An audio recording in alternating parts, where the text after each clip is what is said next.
परमेश्वर के दैनिक वचन। यदि अब मुझे तुम्हारे सामने कुछ धन संपत्ति रखनी होती और तुमसे कहना होता कि खोलकर चुनिए, यह जानते हुए कि मैं तुम्हें दोषी नहीं ठहराऊंगा, तो बहुतेरे धन संपत्ति को चुनते और सत्य को छोड़ देते। पर तुमसे बेहतर वे होंगे जो धन संपत्ति को छोड़कर अनिच्छा से सत्य को चुनेंगे, जबकि वे जो दोनों के बीच हैं वे एक हाथ से धन संपत्ति को पकड़ेंगे और दूसरे हाथ से सत्य को। इस तरह से क्या तुम्हारा असली स्वभाव प्रकट नहीं होता? जब सत्य और किसी अन्य चीज के बीच जिसके प्रति तुम वफादार हो चयन करते समय तुम सभी ऐसा ही निर्णय लोगे और तुम्हारी मानसिकता वही रहेगी। क्या ऐसा नहीं है? क्या तुम में बहुतेरे ऐसे नहीं हैं जो सही या गलत के बीच में झूल गए, सकारात्मक और नकारात्मक तथा काले और सफेद के बीच प्रतियोगिता में तुम निश्चित तौर पर अपने उन चुनावों से परिचित हो जो तुमने परिवार और परमेश्वर, संतान और परमेश्वर, शांति और बिखराव, धन संपत्ति और गरीबी, पद स्थिति और सामान्य स्थिति, समर्थन दिए जाने और अलग फेंक दिए जाने इत्यादि के बीच किया है। शांतिपूर्ण परिवार और टूटे हुए परिवार के बीच तुमने बेझिझक पहले को चुना, और वह भी बिना किसी संकोच के।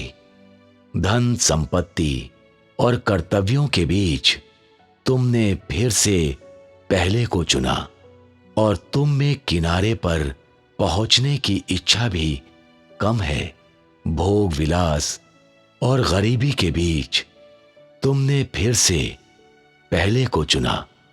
बेटे बेटियों, पत्नियों और मेरे बीच में तुमने पहले को चुना।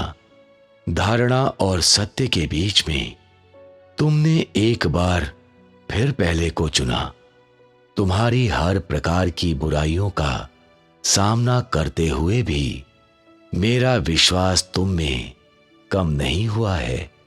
मैं बहुत ज्यादा आश्चर्यचकित हूं कि तुम्हारा हृदय कोमल होने से इतना प्रतिरोध करता है। सालों के अथक प्रेम और प्रयास ने मुझे प्रकट रूप में केवल तुम्हारा तिरस्कार और निराशा ही प्रदान की है। फिर भी मेरी आशाएं हर गुजरते दिन के साथ बढ़ती ही जाती हैं, क्योंकि मेरा दिन तो पहले से ही हर किसी के सामने पूरी तरह से रख दिया गया है। तो भी तुम लगातार उसकी खोज करते हो जो अंधकार और बुराई से संबंध रखता है, और वह तुम पर अपनी पकड़ ढीली नहीं होने देता है। अगर ऐसा है तो तुम्हारा परिणाम क्या होगा? क्या तुमने कभी इस पर सावधानी से विचार किया है? यदि तुम्हें फिर से चुनने को कहा जाए तो तुम्हारी स्थिति क्या होगी?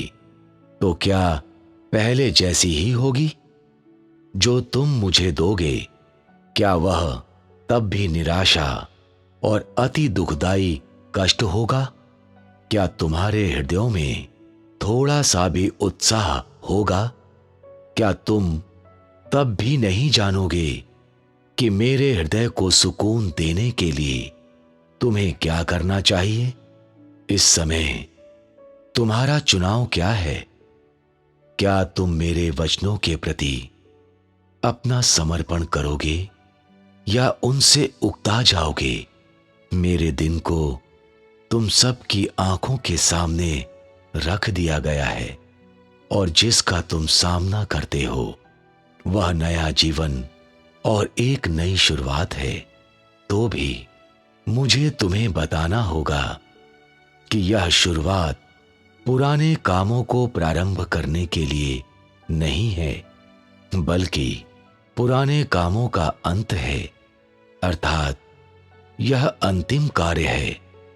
मेरा ख्याल है तुम सब लोग समझ जाओगे कि इस आरंभिक बिंदु के बारे में असाधारण क्या है, परंतु जल्द ही एक दिन तुम इस शुरुआती बिंदु के अर्थ को समझ जाओगे। अतः आइए हम एक साथ उससे होकर गुजर जाएं और अगले अंत से परिचित हो जाएं।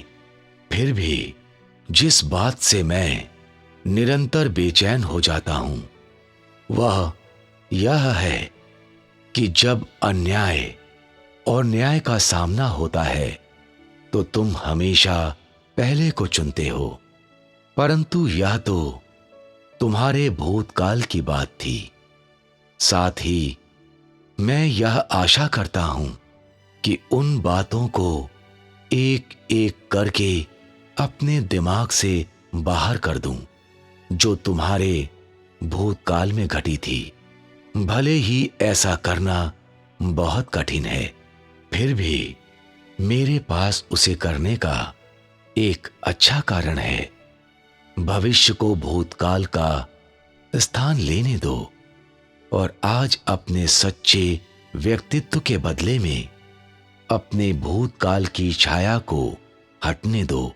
इसका मतलब है कि मुझे तुम्हें परेशान करना होगा कि तुम एक बार फिर चुनाव करो और यह देखो कि तुम किसके प्रति वफादार हो।